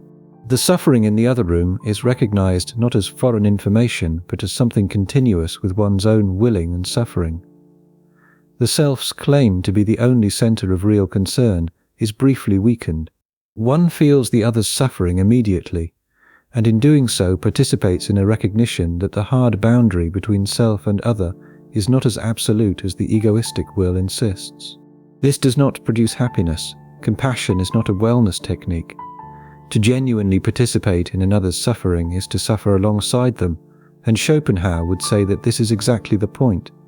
The compassionate person has not escaped suffering. They have opened the boundary of the self so that suffering is no longer only their own burden, held inside the enclosure of their own will. The enclosure has been punctured. The will's claim to be the only real center of experience has been contested from the inside. What is the relation between compassion and the desire loop we have been tracing? Compassion does not satisfy desires. It does not offer the relief that desire seeks, and what it does is alter the shape of the self that is desiring. The person who has genuinely participated in another's suffering is not the same sealed self who experiences every encounter as a field for personal wanting. The enclosure is different in character. The boundary around the self has become more permeable, and when that happens, the will's egoistic expression, which was always organized around me and my lacks and my aims, has been quietly modified. Schopenhauer sees justice and loving-kindness as extensions of this. Justice begins where egoism ends, where I stop treating your suffering as irrelevant to the legitimacy of my actions. Loving-kindness goes further, actively participating in the reduction of another's suffering, rather than merely refraining from causing it. Both depend on the same recognition or move. The other's suffering is not merely external information. It has the same quality of reality as my own. For the argument about willing and suffering, compassion offers something that art cannot. Art suspends the will by changing the mode of knowing. Compassion weakens the will by dissolving the boundary of the self through which the will expresses itself egoistically. Both are real, both are partial, and art ends when the music ends. Compassion, even genuine compassion, does not prevent the compassionate person from willing on their own behalf the next morning. The interruptions are real and important. They are not permanent solutions. The ethical consequence Schopenhauer draws from his system is worth tracing carefully, because it is counterintuitive. A philosophy this dark about the structure of willing life might be expected to produce an ethics of withdrawal, or of strategic self-interest, or of resigned indifference. And in some moods, Schopenhauer's writing does suggest all of these. But his systematic account of morality, in On the Basis of Morality, reaches a different conclusion. The only genuine foundation of ethics is the immediate, non-egoistic response to another's suffering. He has to argue against two alternatives that he considers inadequate. The first is egoism itself, the view that all motivation is ultimately self-interested, and that apparent altruism is only disguised self-interest. He thinks this is empirically false. People do genuinely respond to another's suffering without calculating self-interest, and the immediacy of that response is evidence against the egoistic account. The second alternative he argues against is Kantian moral duty, the view that moral action derives from rational principles, from duties we recognize through reason. His objection is that rational principles are too remote from the actual motivating force of moral behavior. We do not help the person in pain because we have reasoned our way to the conclusion that helping is rational. We help before the reasoning starts. The reasoning is post hoc justification of something that had already begun.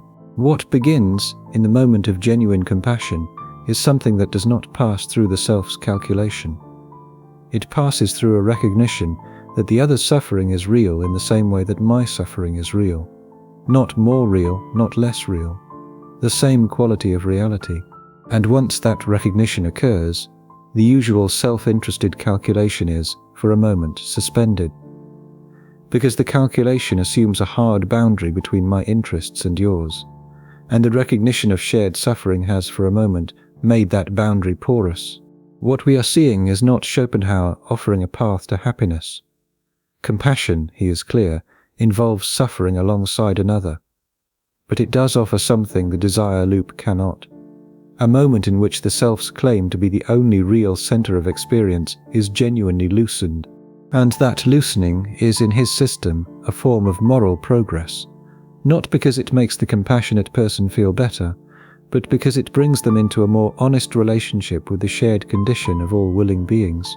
And there is something practically significant in this, even if we set the metaphysics aside. The habit of compassionate attention, the practice of pausing at another's suffering and letting its reality register before moving on, is a way of loosening the will's grip on the self, not by denying desire, but by genuinely letting another person's reality count. Schopenhauer does not frame this as a technique, but the structure of what he describes is available as a practice.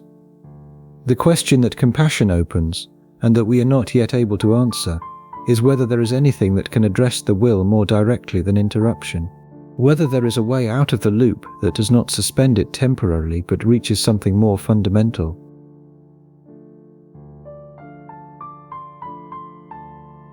Now let's ask whether interruption can become release. Now, art suspends the will during attention, compassion weakens the egoistic expression of the will in relation to others. Both of these are partial, and the will returns after the music ends. The compassionate person still wills, still hungers, still fears their own loss, and something remains underneath both of these interruptions that the interruptions have not touched. But Schopenhauer has a more radical answer. He does not recommend it. He presents it as the logical conclusion of his system, the only response that would actually address the will at its root, rather than redirecting or temporarily suspending it, and he calls it the denial of the will to life. So what we are seeing is not ordinary asceticism in the sense of discipline or frugality, not the minimalism of a person who has decided to own fewer things or eat simpler food, not a practice of wanting less as a way of suffering less. All of those operate inside the willing structure. They are still organized around reducing lack and increasing relief, just with smaller or more refined objects. The frugal person is still willing, the minimalist is still pressing. The disciplined ascetic who denies themselves pleasures in order to achieve virtue is still willing virtue, still caught in the structure of lack and achievement. Here is the turn. The denial of the will is something more total, the ceasing to will anything, and the turning away from life as a willable project. Not a strategic management of desire toward better ends, but the quieting of the willing mechanism as such. Look, what would stop the press? What could make a willing creature stop willing in the fundamental sense? Think about this. Schopenhauer's answer passes through what he calls the full-through experience of suffering, and not the ordinary suffering of specific lacks and specific satisfactions, not the kind of suffering that motivates us to look for better objects or smarter strategies, but a kind of cumulative recognition of what the willing life consists of. A seeing through that is not an intellectual argument about desire, but a direct apprehension of what the will is doing and where it always leads. Picture it. In the ascetic's case, by Schopenhauer's account, this recognition has become total. The will no longer appears as the driver of a promising project, something to be refined and directed toward better ends. It appears as the mechanism of an endless cycle that is itself the suffering. And from that total recognition, a response arises that is not another expression of the will. The will turns against itself, he says. It denies itself. In Book 4 of The World as Will and Representation, Schopenhauer describes this condition. The will, having fully recognized its own nature, ceases to affirm life. The ascetic guards against attaching will to anything, seeks indifference to everything the world can offer or threaten. What we are seeing is not peace through better management. This is something Schopenhauer can describe but cannot prescribe, because prescription is itself an act of willing. What we are seeing is frightening to contemplate for several reasons. Denial of the will is not, Schopenhauer insists, the same as suicide. Suicide is another expression of the will to escape pain, the will to end suffering on its own terms. The denial of the will to life is something different, not ending a life that remains painful, but reaching a condition in which the will no longer presses. Suicide is still the will acting. Denial of the will is the will falling quiet. What makes this frightening is not that it describes self-destruction, but that it asks us to conceive of a form of existence that is not organized around wanting at all. And from inside the willing structure, that conception is very hard to hold.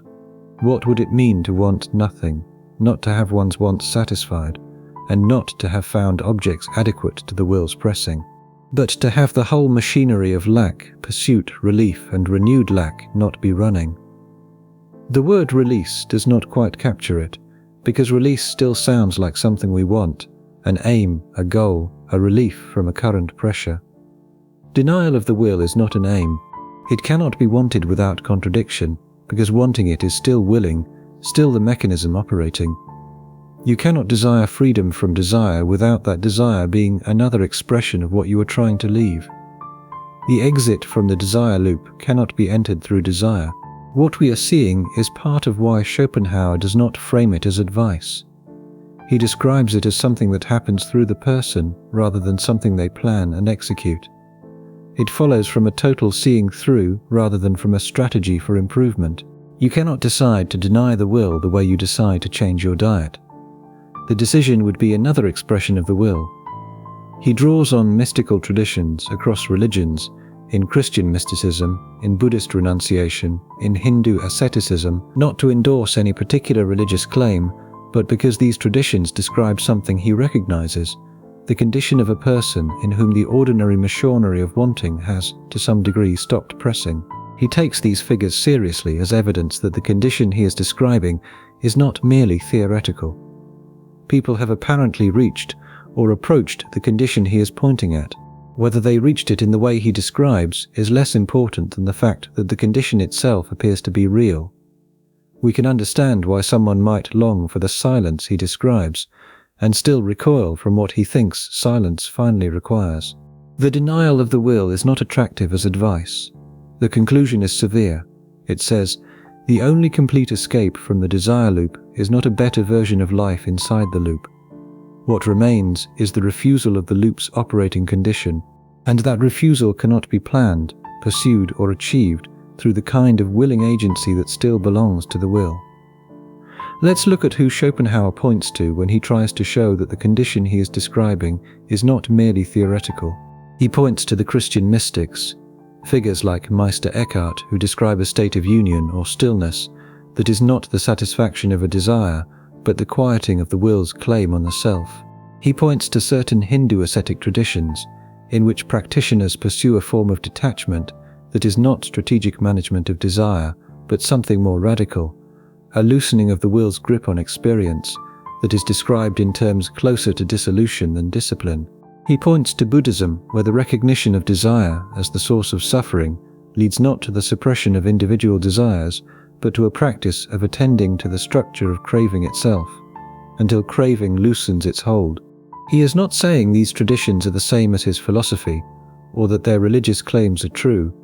He is saying that they describe, in different vocabularies, something recognizable, a condition in which the ordinary machinery of wanting has to some degree stopped pressing. And if that condition appears across widely different traditions, in widely different historical contexts, then it is not merely theoretical. People appear to have approached it. Whether they reached it in the way Schopenhauer's system describes, whether his account of what they were doing is accurate, is a separate question. But the phenomenon itself, the person in whom the will has apparently quieted, the figure who is no longer organized around lack and pursuit, that figure appears often enough across human history to suggest that the condition is real and not impossibly rare. What makes Schopenhauer's version of the exit frightening is that it is the most honest version. Other traditions often frame the quieting of desire as a path to something better, to enlightenment, to unity with the divine, to liberation and peace. Schopenhauer does not offer the positive frame. He says the quieting of the will is, in his system, the quieting of willing itself, not the achievement of something better, the cessation of the motion that was always both suffering and striving, both the pain and the aliveness. Whether what remains after that cessation is worth calling anything at all, he is not sure. He calls it nothing, and he means by that not an insult but a genuine limit. From inside willing life, the condition on the other side of the will's cessation cannot be positively described. It can only be named as the absence of what we currently are. What we are seeing is where the argument leaves us before the objections, with a structure that produces suffering as its ordinary output, with partial interruptions that are real but temporary, and with a radical endpoint that cannot be reached by wanting to reach it. The frightening exit is not exactly an exit because you cannot plan your way through it. The exit is more like a condition that arises from a total recognition. What comes before the recognition is the argument we have been building. Now let's grant the strongest objection before we say what remains. But the strongest objection to Schopenhauer's account is not that it is too dark. The strongest objection is that the account may be too uniform. It treats the structure of willing as essentially the same across every human experience, and every desire begins as lack.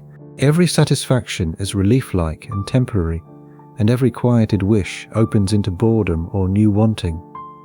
And that uniformity is where the argument is most vulnerable, because the evidence against it is real, and the objector is not being sentimental. Think of creative absorption, the state of being genuinely inside difficult work. Writing, composing, solving a problem at the edge of your capacity does not feel like lack pressing toward relief. It feels positively rich. The attention is full. The engagement is intrinsically rewarding in a way that is not obviously the cessation of a prior pain.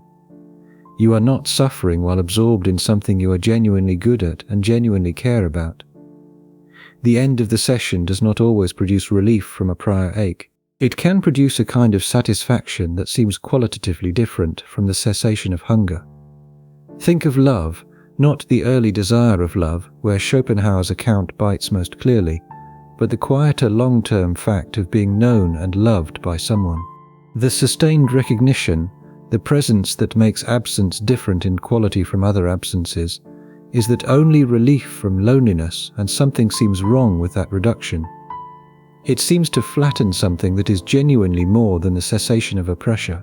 Think of genuine play, the absorbed attention of a child building something, the pleasure of movement for its own sake, the delight in problem solving that has no useful endpoint.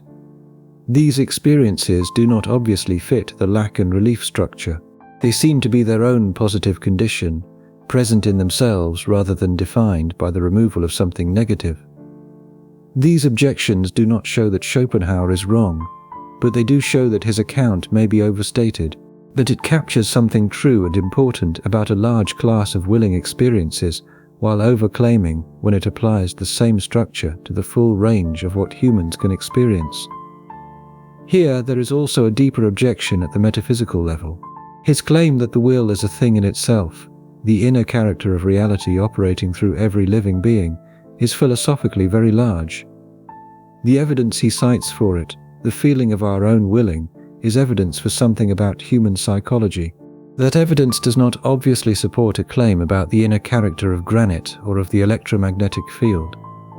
The extension from felt inner experience to metaphysical claim about the nature of all reality carries more weight than the experiential evidence can straightforwardly support. A reader can grant the psychological observation while declining the metaphysical conclusion. And if the metaphysics is set aside, the case for denial of the will as the only complete exit weakens considerably. The radical endpoint may be a logical consequence of the full system, but if the system's foundations are uncertain, the endpoint does not follow with the same force. Schopenhauer's own system contains the seed of the first correction. He grants that aesthetic experience is different from ordinary willing. The will-less absorption he describes in the presence of art is his own evidence that there is a mode of experience that is not organized around lack and relief. If that mode exists, even briefly, even rarely, then the structure of willing is not exhaustive of human experience. Here, there are intervals, and the intervals are real. Creative absorption may be an extended form of this interval. Long-term love may involve something similar in its quieter moments, and genuine play almost certainly does.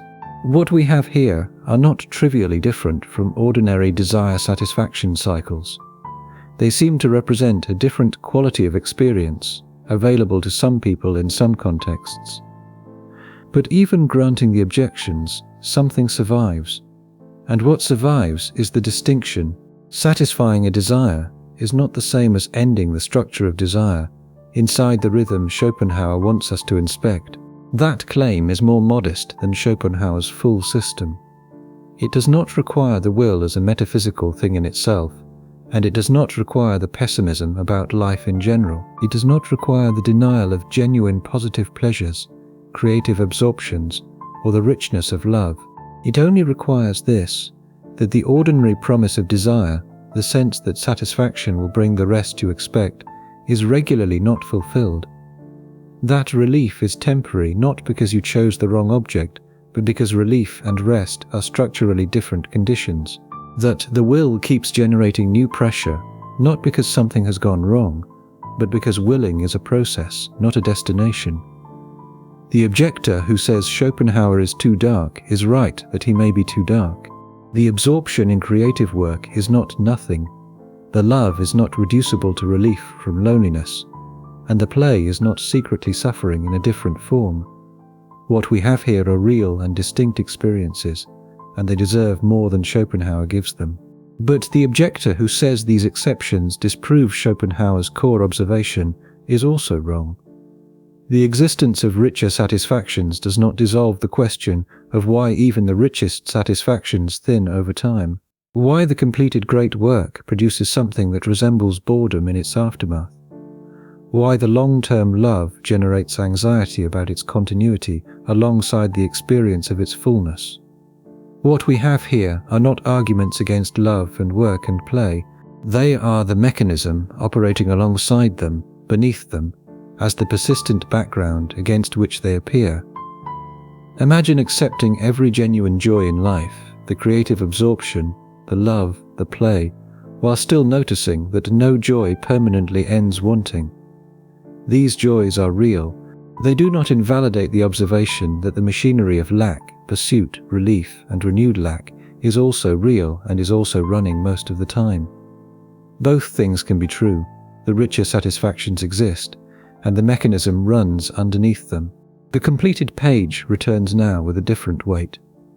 In the opening, it looked like a case of the object failing, the page finished, the satisfaction not staying, the relief thinning. Now we can say something more precise. The page may have been genuinely good. The sentence that would not come for weeks may have come with real quality. And the satisfaction was real, and it was still a pause. The will was still there, and it was not asking only for that page. It was expressing itself through that page, the way it expresses itself through everything we pursue. And when the expression completed, it had the next expression ready. Whole. Here is one more thing worth saying about what survives. The distinction between relief and rest, stripped of Schopenhauer's metaphysics, has a practical implication that is worth naming explicitly. If relief is structural rather than incidental, then the right response to the thinning of satisfaction is not to search for better objects. The better object will produce better relief, possibly, and the better relief will also thin. The search for the object that will not thin is a search that the mechanism is not built to reward. It will always find a next object that seems like it might be different, and it will always find, once the object arrives, that the structure of relief persists. The question that follows is whether there is any relationship to desire that is different from the one the loop produces automatically. Schopenhauer's partial answers are aesthetic experience, which temporarily steps outside the willing register, compassion, which loosens the egoistic enclosure, and denial of the will, which is the radical endpoint. None of these is easily available as a practice or a decision. They are not techniques. They are, in his account, things that happen through a person under certain conditions, but there is something in the structure of the argument that is available as a stance, even without the full metaphysics. If relief is not rest, then the appropriate response to the thinning of relief is not disappointment in the object that produced it. The object did its job. The relief was real. That the relief thinned is not a failure of the object or the person. The structure is operating normally, and knowing the structure is operating normally is different from experiencing it as a personal failure or a sign that something went wrong. Schopenhauer offers, in the end, a particular kind of clarity, not the clarity of an answer to suffering, but the clarity of an accurate description of its source.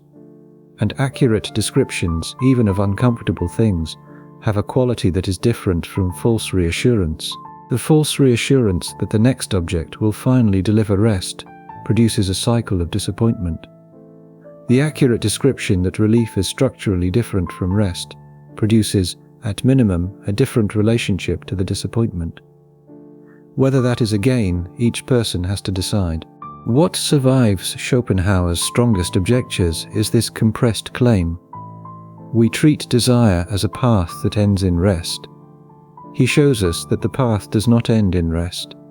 What satisfaction delivers is a pause, and the pause, however welcome and however real, is not the destination desire seemed to be pointing at.